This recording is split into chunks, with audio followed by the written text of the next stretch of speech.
Very great empire in history did the same thing. It grew, it dominated, it looked from the outside completely invincible, and then it collapsed.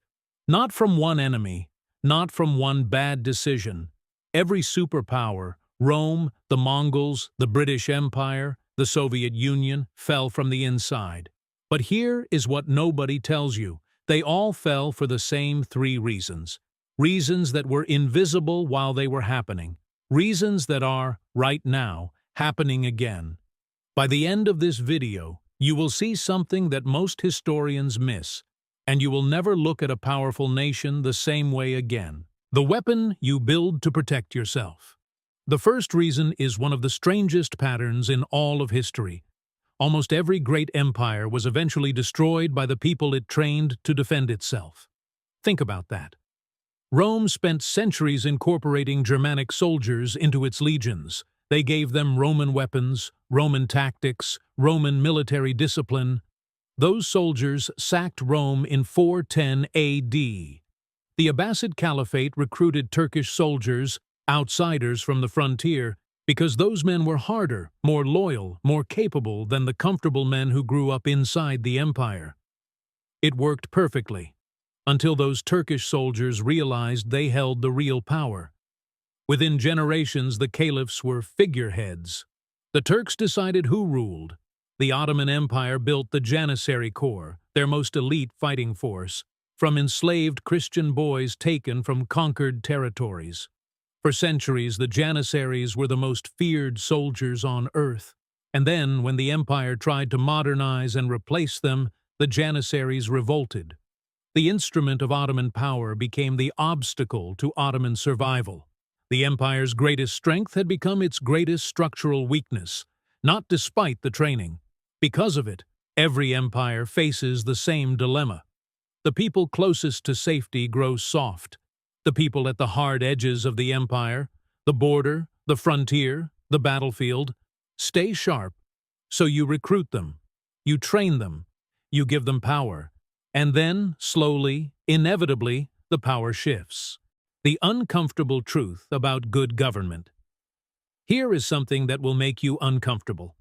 Researchers who studied the collapse of four major empires, Ming China, the Roman Empire, and Renaissance Venice, found that all four had, in their final decades, adopted forms of government genuinely focused on the public good. Just governance, accountable leadership, policies designed for the well-being of citizens, not just the powerful. They all collapsed anyway. The data is stark. Empires focused on mutual benefit and good governance lasted, on average, 166 years in their stable phase.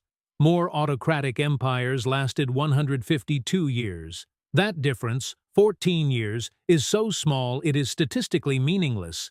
Good governance does not make empires last significantly longer. We assumed justice would buy time. The data said otherwise.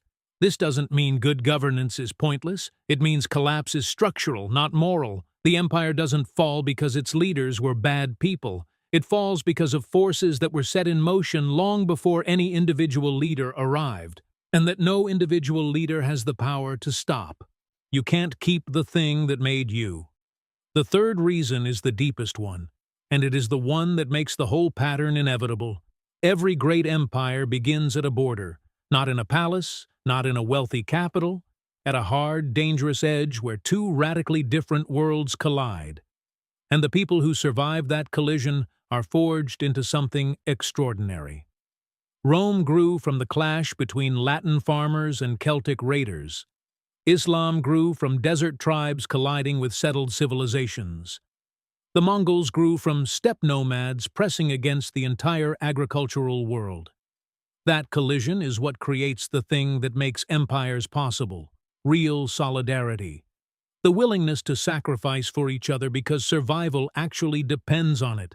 But then the empire wins. It expands. The frontier moves outward. The capital grows wealthy and safe and far from any real danger.